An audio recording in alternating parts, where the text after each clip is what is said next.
పుల్లా రవి ఒక మాదిగ బిడ్డ జర్నలిస్టు మీద దాడిని వ్యతిరేకిస్తూ తనకు సంఘీభావంగా మేమున్నాం, తనొక రైతు అంశాన్ని తన ఛానల్ ద్వారా చెప్పినందుకు తన మీద దాడి చేశారు. దీంట్లో నేను ఒక 2 అంశాలు దాని గురించి వచ్చినటువంటి వాళ్ళందరికీ నేను కృతజ్ఞత తెలియజేస్తున్నా. ఆ రైతు కూడా ఇక్కడికి వచ్చిండు, నన్ను అక్కడి నుంచి చిట్యాల నుంచి ఇక్కడ దానికి వచ్చిండు. వాళ్ళకు తీసుకొచ్చిన జనార్దన్ కావచ్చు, మిగతా అన్ని ఛానల్స్ నుంచి చూసిన వాళ్ళందరికీ ధన్యవాదాలు చెప్తూ ఒక 2 ప్రశ్నలు వేయదలుచుకున్నా. నేను ఒక 2 వర్గాలకు 2 ప్రశ్నలు వేయదలుచుకున్నా. ఒకటి, దళిత సామాజిక వర్గం అంటే ఎవరన్నా రాజకీయ నాయకుడు ఆయనకి ఎమ్మెల్యే కావాలన్నా తనకేమైనా పదవి కావాలన్నా దళితుల ఉన్నటువంటి వాళ్ళ గురించే చెప్తున్నా. మీరందరూ ఆత్మవిమర్శ చేసుకొని ఆలోచన చేయండి. నేను దీని ఏదో మిమ్మల్ని వ్యక్తిగతంగా టార్గెట్ చేస్తున్నానా, క్రిటిసైజ్ చేస్తున్నానా కోణంలో మాత్రం మీరు ఆలోచించకండి. నేను ఉప ముఖ్యమంత్రి కాడికెళ్ళి ఇలా క్రమశిక్షణ సంఘంలో కాంగ్రెస్ క్రమశిక్షణ సంఘానికి అధిపతి అయిన మల్లు రవి గారు కావచ్చు, ఎస్సీ సామాజిక వర్గం నుంచి ఉన్నటువంటి మంత్రులు కావచ్చు, వివేక్ వెంకటస్వామితో సహా, వివేక్ అడ్లూరి లక్ష్మణ్, వీళ్ళు తర్వాత మేము ఎప్పుడు ఎమ్మెల్యేలు కావాలి, మేము ఎప్పుడు ముఖ్యమంత్రి కావాలి, దళిత ముఖ్యమంత్రి అంటే ముఖ్యమంత్రి కావాలి అనే ఆలోచన. దళితులు ముఖ్యమంత్రుల కాడికి పోవాలి, మాకు టికెట్లు కావాలి, మేము దళితులము, ఎవరికైనా మంత్రి పదవి రాకుండా మా వాటా గింతున్నది, నాకు మంత్రి పదవి ఎందుకు ఇవ్వవు అని చెప్పని మొన్న కాంగ్రెస్ పార్టీలో కూడా మాదిగలు మేము ఇంతమంది ఉన్నాం కదా, మరి మాకు కూడా మంత్రి పదవి కావాలని అడిగేటోళ్ళు. వాళ్ళని ఒక సూటి ప్రశ్న వేయదలుచుకున్నా. ఏ జాతుల గురించి, ఎవరి గురించి, ఎవరి హక్కులను కాపాడేటందుకు, ఎవరి ఆత్మగౌరవాన్ని కాపాడేటందుకు మీరు ఆ ఎస్సీ పేర్ల మీద ఎమ్మెల్యేలై మంత్రులైన వాళ్ళందరికీ మీరు ఇలా నిద్రపోతున్నారా, నిద్ర నటిస్తున్నారా? ఒక దళిత సామాజిక వర్గానికి సంబంధించినటువంటి జర్నలిస్టుకు 22-23 సంవత్సరాలు జర్నలిజం ఫీల్డ్లో ఉన్నటువంటి వాళ్లకు న్యాయబద్ధమైనటువంటి ఒక అంశాన్ని ప్రజలకు చూపించే ప్రయత్నం చేసినటువంటి వ్యక్తిని ఇంటి మీదికి పోయి దాడి చేస్తే ఒక ఉప ముఖ్యమంత్రి మాట్లాడాడు, మంత్రులు మాట్లాడరు, ఎమ్మెల్యేలు మాట్లాడరు. ఈ ప్రజల గురించి ఆ దళిత వర్గంకి వచ్చినటువంటి ఒక న్యూస్ ఛానల్ V6 వాళ్ళు కూడా మాట్లాడరు. ఆ యజమాని మంత్రి ఉండి ఆయన కూడా మాట్లాడాడు. కానీ వాళ్ళ కాడికి వచ్చినప్పుడు వాళ్ళ పదవులు, వాళ్ళ కాంట్రాక్ట్లు, వాళ్ళ వాటాల పంపకాల కాడికి వచ్చినప్పుడు మాత్రం మేము దళితులమని మాట్లాడతారు. మీరు ఆత్మవిమర్శ చేసుకోండి. మరి ఒక పేద కుటుంబంలో ఉన్నటువంటి వ్యక్తి మీద నిర్దాక్షిణ్యంగా ఇంటికి పోయి వండుకునే పొయ్యిల కాడికి వెళ్ళి కూలగొట్టి వచ్చినటువంటి దుర్మార్గ అంశాల గురించి ఎందుకు మాట్లాడతలేరు? మొన్న ఇదే మీటింగ్లో ఇక్కడ అన్న చూపిస్తుండే ఇంతకుముందు 2 రోజుల క్రితం protection of journalist the need for collectivization to protect journalist from coercion by the state అని చెప్పని ఈ అంశం మీద మాట్లాడే సభలో ఉప ముఖ్యమంత్రి గారు కూడా ఉన్నారు. బట్టేనా నేను కూడా అడగదలుచుకున్నా, ఇటువంటి సభలలో ఇటువంటి మీటింగ్లో నువ్వు అటెండ్ అయ్యి నువ్వు కూడా ఇలా గెస్ట్ వినలా, మరి నువ్వు అదే నేమ్ మీద అక్కడ దాకా పోయినావు కదా, వారం రోజులైంది ఇప్పటిదాకా కనీసం ఈ అంశం మీద మాట్లాడలేదు. మీరు ఆత్మవిమర్శ చేసుకోవాలని కోరుతున్నా. అదే మీటింగ్లో press council chairman Srinivas Reddy గారు అయితే కొంతమంది మాట్లాడుతున్నారట బయట, పృథ్వీరాజ్ జర్నలిస్టా అని. ఈ వేదిక మీద కూడా ఒక మిత్రుడు అన్నాడు, ఈయన జర్నలిస్ట్ మీటింగ్ ఎందుకు పెట్టాలని. బరాబర్ చెప్తున్నా ఇప్పుడు మీకు. మొట్టమొదలు 68 తెలంగాణ ఉద్యమం అప్పుడు అన్ని ఆంధ్ర పత్రికలే అప్పుడే అన్నాడు, పెట్టుబడులకు కట్టుకథలకు పుట్టిన విషపుత్రిక ఆంధ్ర పత్రిక అని చెప్పని, ఇవన్నీ వాస్తవాలన్నీ మింగుతాయి, తెలంగాణ సమస్యలని చూపిస్తలేవు అని చెప్పని అప్పుడు అనుకున్నప్పుడు అంత యాంటీ తెలంగాణ వార్తలు, యాంటీ తెలంగాణ ఉన్నటువంటి పాలిటీషియన్స్నే ప్రొజెక్ట్ చేస్తున్న టైంలో, తెలంగాణ ప్రాంతంలో ఉన్నటువంటి వాళ్ళని కూడా ప్రొజెక్ట్ చేస్తున్న టైంలో వాళ్ళ తొత్తులను, వెంగళరావు అసంటోళ్ళను, ఆంధ్ర పాలకుల తొత్తులను కేవలం వాళ్ళనే చూపిస్తున్న టైంలో జై తెలంగాణ పత్రిక మొట్టమొదటి తెలంగాణ అస్తిత్వాన్ని చూపించినటువంటి జై తెలంగాణ పత్రిక యజమాని ముచ్చట కొడుకుగా చెప్తున్నా నేను. ఆ తెలంగాణ వాక్కును వినిపించింది. తర్వాత మొన్న లేటెస్ట్గా 2009లో ఎప్పుడైతే ఉస్మానియా యూనివర్సిటీలో కాల్పులు జరుగుతున్నాయి, రబ్బర్ బుల్లెట్లు, ముచ్చన్నకు తెలుసు ఎట్లెట్లా జరిగిందో, వాళ్ళ మీడియా సంస్థలలో ఉన్నారు. కాల్పులు జరుగుతుంటే కూడా ఏ మీడియా వాళ్ళు ఎవరు ఏ ఛానల్ కూడా చూపించలే, TV9తో సహా ప్రతి ఛానల్ ఆఖరికి రాజ్ న్యూస్ కూడా తావీజుల అడ్వర్టైజ్మెంట్లు చూపించిన టైంలో కూర్చొని అప్పుడు తెలంగాణ ఎంఎస్ఓస్ ప్రెసిడెంట్ గుర్తు చేసుకోవాలి చనిపోయిందనే కుల్దీప్ సహాని ఆయన ఇంట్లో కూర్చొని ఏందన్నా ఒక్క ఛానల్ అన్నా కాల్పులు చేస్తుంటే కూడా కనీసం చూపియారా మీరు అని చెప్పి మాట్లాడుతుంది. ఇవన్నీ మన ఛానల్ కావు, ఇవన్నీ బయట ఉన్నాయి, మన ఛానలే లేదంటే అప్పుడు మొట్టమొదలు పైసలు జమ చేసుకొని ఉన్న కష్టాలలో ఇదో కష్టం అనుకొని తలా కొన్ని లక్షల రూపాయలు వేసుకొని కుల్దీప్ సహాని గారు కావచ్చు, నేను పాశం యాదిరంకులు కూడా ఉండే దాన్ని చీఫ్ ఎడిటర్గా పెట్టాం, సురేందర్ రెడ్డి అని ఇంకో ఫ్రెండ్ వరంగల్ ఫ్రెండ్, మేమందరం కలిసి మొట్టమొదటి Telangana channel Telangana news network మీ బీసీకి రాకముందు అది పెట్టినాం. బుచ్చన్న మీకు కూడా తెలుసు, చాలా మంది వచ్చిండ్రు, దాంతో నష్టపోయినాం.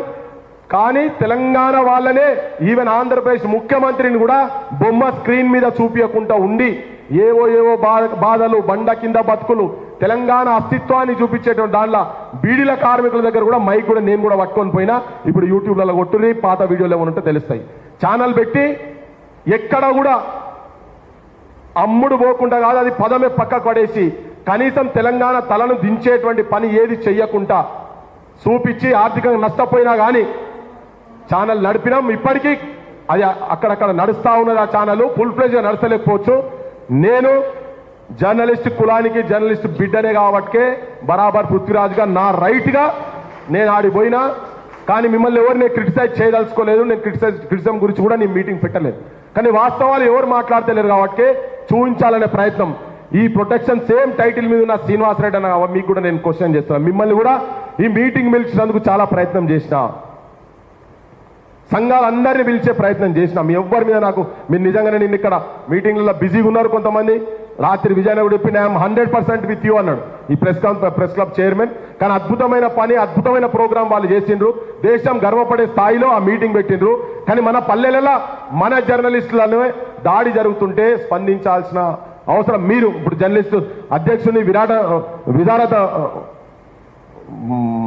విరహ తల్లి అన్నట్టు మాట్లాడినా కానీ వాళ్ళమ్మ చనిపోయింది. నేను నాకు కూడా బాధగా మేము కూడా కండోలెన్సెస్ చెప్తున్నాం తనకు. నేను చాలా మందితో మాట్లాడే ప్రయత్నం చేసినా కొందరు వస్తామన్నారు, రాలేదు, కొందరు ఇక్కడ లేరు కూడా. కానీ ఒకటేంటంటే ఎక్కడెక్కడనైతే జర్నలిస్టులు కావచ్చు, ఏ తెలంగాణలో ఏ సమస్యలున్నా ఏమున్నా అధైర్యపడాల్సిన అవసరం లేదు. వెనకటి కాలం కాదు, భూస్వామ్య వ్యవస్థ. ఇక్కడ ఉన్నటువంటి అధికారంలో ఉన్నటువంటి వాళ్ళు అనుకున్నా కానీ ఇవాళ పేదల పక్షాన ప్రజాపక్షాన పృథ్వీరాజ్ లాంటి వాళ్ళు చాలా మంది ఉన్నారు, క్రాంతి దళ ఉన్నది, చూపించే ఛానళ్ళు ఉన్నాయి, మాట్లాడేటువంటి ఇక్కడ గొంతుకలు అన్నీ చాలా మంది ఇక్కడ ఉన్నారు, మేము ఉన్నాం. ఈ సభకెళ్ళి మేము కోరేది ఏంటంటే సంపత్ రావు డిఎస్పీ 6 సంవత్సరాల నుంచి దాదాపు 6 సంవత్సరాలు అవుతుందంట. 6 సంవత్సరాల నుంచి ఒకటే దగ్గర ఎందుకు డిఎస్పీగా ఉన్నాడు అనేది డీజీపీ గారు, హోంమంత్రి రేవంత్ రెడ్డి గారు చెప్పాల్సిన అవసరం ఉంది. ఈ వెనుక ఎవరు ఏ చెయ్యి ఉన్నది? ఈ వెనుక కేసీఆర్ మనిషి అయినా రేవంత్ మనిషి అయినా అంతకన్నా పెద్దగా ఇంకేమన్నా ఉన్నదా? ఆడాయన ఉండి తీసేసుకొని కూర్చొని ఇది నా అడ్డా అనుకొని ఆయన కూర్చున్నాడు కదా, ఆయన మీద విచారణ జరిపించాల్సిన అవసరం ఉన్నది. ఆయన తక్షణమే అక్కడి నుంచి ట్రాన్స్ఫర్ చేయించాలి ఆ డిఎస్పీని. ఈయన పెత్తనం చాలా ఎక్కువ అయిపోయింది ఆయనది. మళ్ళా గండ్రా సత్యనారాయణరావు అనే వ్యక్తి ఉన్నాడు కదా, ఈ ముఠాలకు అంతటికి నాయకత్వం వహిస్తున్నాడు. ఆయనను అరెస్ట్ చేసిన ఆయన వంశీయుడు చెప్పిండు, మా లీడర్ నా అంటే మాత్రం ఊకోమని. ఏం చేస్తావా? ఉన్నది మాట్లాడతాం బరాబర్. ఏం చేస్తావు? నువ్వేం చేస్తావు? నీ రేవంత్ రెడ్డి ఏం చేస్తాడు?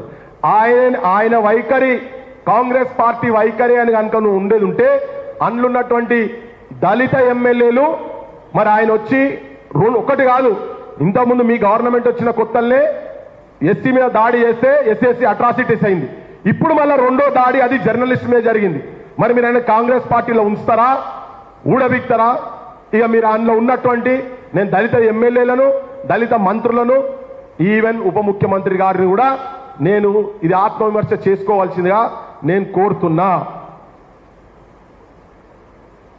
అక్రెడిషన్ కార్డు ఉన్నదా లేదా పక్కకు పెట్టండి. ఆయనకు అక్రెడిషన్ కార్డు ఉన్నది, ఉన్నోళ్ళకే పరిస్థితి అట్లుంటే లేనటువంటి కింద జర్నలిస్ట్ ఉన్నారు కదా, వీళ్ళందరూ ప్రజాస్వామ్యంలో ప్రజావాక్కు వినిపించేటువంటి పనిలో ఉన్నారు కనుక అందరి రక్షణగా యావత్ తెలంగాణ ఆత్మగౌరవాన్ని కాపాడేటువంటి పనిలో మేమున్నాం. మీ అందరి ఈ సభకు వచ్చినందుకు మీ అందరికీ ధన్యవాదాలు. ప్రజలకు కూడా విజ్ఞప్తి చేస్తున్నా, తెలంగాణలో ఎక్కడైనా కానీ ఏ తల్లి బిడ్డలైనా కానీ ఏ కులంలో పుట్టిన బిడ్డలైనా కానీ న్యాయబద్ధంగా ఉన్నటువంటి ఏ సమస్యలకైనా ఇక్కడ క్రాంతి దళ్ ఉన్నది, పృథ్వీరాజ్ ఉన్నాడు, ఇక్కడ ఉన్న వాళ్ళందరం జర్నలిస్టులం, అందరం ఇక్కడ ఉన్న వాళ్ళు ఉన్నాం, సమాజం మొత్తం మీ ఎమ్మడి ఉంటుందని చెప్పి మీ అందరు విజ్ఞప్తి చేస్తూ ముగిస్తున్నా. ధన్యవాదాలు. Thank you so much.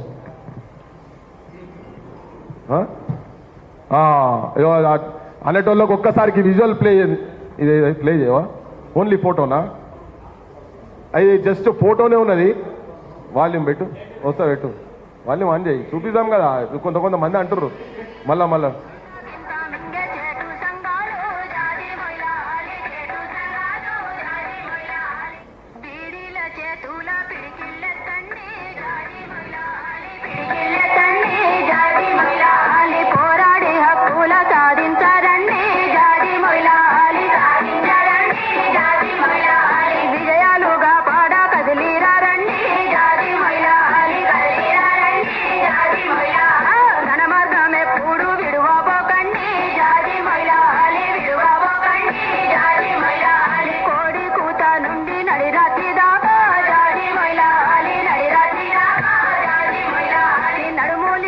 ఇలా కెమెరా పట్టుకున్నది ఎవరో కాదు, కెమెరా పట్టుకున్నది పృథ్వీరాజ్.